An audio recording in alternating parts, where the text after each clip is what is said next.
বন্ধুরা, আপনারা কি জানেন ডাইনোসর পৃথিবী থেকে কিভাবে বিলুপ্ত হয়েছিল?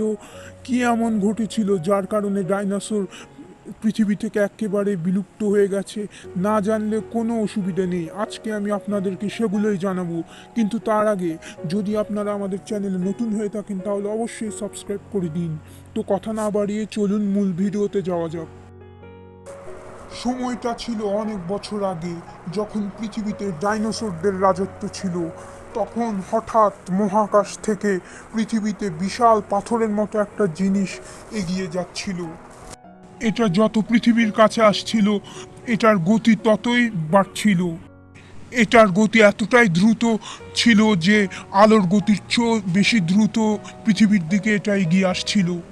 এটা এতটাই দ্রুত পৃথিবীর দিকে এগিয়ে আসছিল যে এটাতে আগুন ধরে যায়, এবং আগুন ধরার ফলে এটা আরো অনেক শক্তিশালী হয়ে যায়।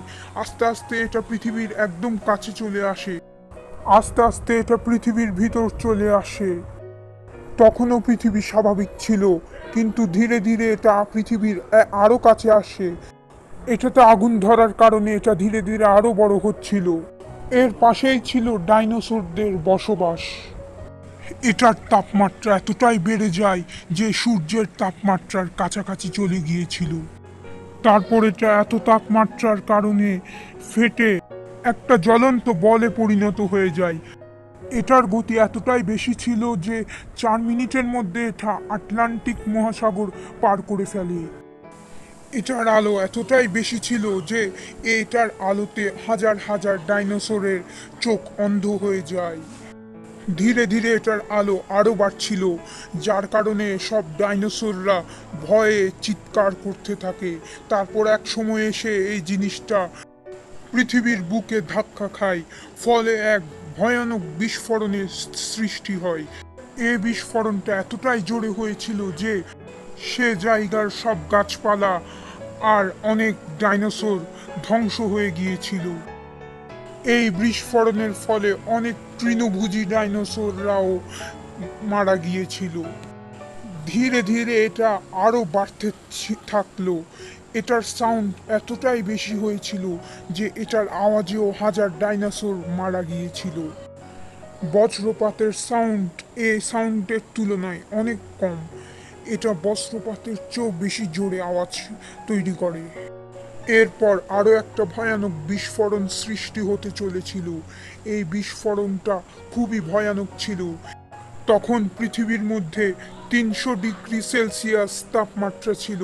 এত তাপমাত্রায় ডাইনোসররা সহ্য করতে পারছিল না, তাই ডাইনোসররা আস্তে আস্তে মারা যেতে শুরু করেছিল।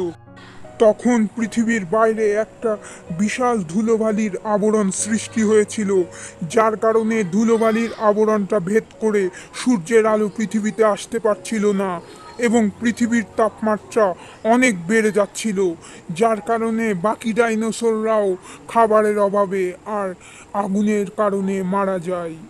তারপর আর কোনো ডাইনোসরের অস্তিত্ব খুঁজে পাওয়া যায় না। এভাবেই একদিন সকল ডাইনোসর বিলুপ্ত হয়ে যায়। এই ঘটনার অনেক অনেক বছর পর আমরা মানুষেরা জন্মাই। কিন্তু মানুষরা ডাইনোসরদের পর পৃথিবীতে কিভাবে এসেছিল সেটা আমরা নেক্সট ভিডিওতে জানবো। এরপরের ভিডিওটা আমরা এটা নিয়েই বানাবো। তাই জানতে চাইলে চ্যানেলটিতে এখনই সাবস্ক্রাইব করে দিন। তো আজকের মতো এখানেই শেষ করছি।